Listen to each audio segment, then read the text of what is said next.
అప్పుడప్పుడు అనిపిస్తుంది మన కళ్ళు మనల్నే మోసం చేస్తాయా ఏంది అని. కళ్ళ ముందు నిజం కనబడుతున్నా పక్క పొంటున్నోళ్ళు అది నిజం కాదు కాదు అని అంటే అవును అది నిజం కాదు అబద్ధమేమో అని అనుకుంటాం కావచ్చు. అర్థం కాలేదా నేనేం చెప్తున్నాను? బీఆర్ఎస్ పార్టీ నుంచి ఎమ్మెల్యేలుగా గెలిచి షేయి పార్టీలకు పోయిన ఎమ్మెల్యేల గురించి మాట్లాడుతున్నా.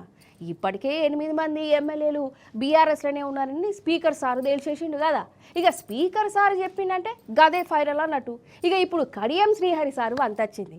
మరి సారు ఏ పార్టీలో ఉన్నాడో విచారణ ఎట్లా నడిచిందో ఆరుసుకుందని రాది. పార్టీ మారిన ఎమ్మెల్యేల పదవి సంగతేందో మార్చి 2వ వారం కల్లా తేల్చారని సుప్రీంకోర్టు చెప్పే కదా. ఇక దానికి తగ్గట్టే మన స్పీకర్ సారు ఎమ్మెల్యేలను పిలిపించుకొని విచారణలు అవి చేస్తున్నాడు. ఇప్పటికీ 8 మంది ఎమ్మెల్యేలు అసలు పార్టీ మారలే వాళ్ళందరూ బీఆర్ఎస్ లోనే ఉన్నారని తేల్చేసిండు. మరి వాళ్ళు కప్పుకున్న కాంగ్రెస్ కండువాల సంగతి ఏంటంటే మనకు తెలియదు. ఇక 8 మంది స్పీకర్ సారు తేల్చేసిండు కాబట్టి కడియం శ్రీహరి అన్నను దానం నాగేందర్ సారు బాకీ పడ్డాడు. కడియం శ్రీహరి సారు కూడా శనివారం నాడు విచారణ అయింది. లాయర్లు పార్టీ మారినట్టు ఆధారాలు అవి పట్టుకొచ్చి స్పీకర్ సార్ ముంగట కడియం సార్ను ప్రశ్నించారు. కాంగ్రెస్ పార్టీలో తిరిగిన ఫోటోలన్నీ కడియం కావ్య ఎంపీగా పోటీ చేస్తున్నప్పుడు కాంగ్రెస్ తరపున ప్రచారంలో ఉన్నట్టు ఆధారాలు ఇవన్నీ స్పీకర్ సార్ ముంగడ పెట్టిరు లాయర్లు. ఇక వీటి సంగతి ఏందని అడిగితే కడియం శ్రీహరి సారు ఏమన్నాడు ఎరికేనా?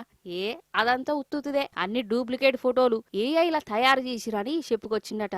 ఇంకేంది అటు పోయి ఇటు పోయి లాస్ట్కు ఏఐ మీద నూకి పడేసే ఇట్లనే అంటున్నోలా. ఇక దానం నాగేందర్ సార్ అయితే విచారణకే పోతే కథ అలాగే ఉండే కావచ్చు. ఎందుకంటే దానం సారు ఇదివరకు 2-3 మాటల బయట ఒప్పుకున్నాడు కదా, అవును నేను కాంగ్రెస్ లోనే ఉన్నా అని. ఇక సారే ఒప్పుకున్నాడు కాబట్టి ఎమ్మెల్యే పదవి బాజాప్తు పోతుందని అనుకున్నారు. కానీ సారు మాత్రం విచారణకు ఇంకేమున్నది, ఈ విచారణ మళ్ళా వాయిదా పడ్డది, ఇంకొనొద్దులు గడిచిపోతాయి అన్నట్టు.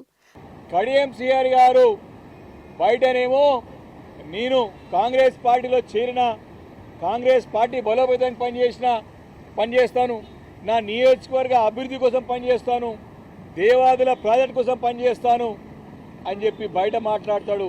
కానీ లోపల మాత్రం ఎక్కడ పోలేదు, బీఆర్ఎస్ పార్టీలోనే ఉన్నా.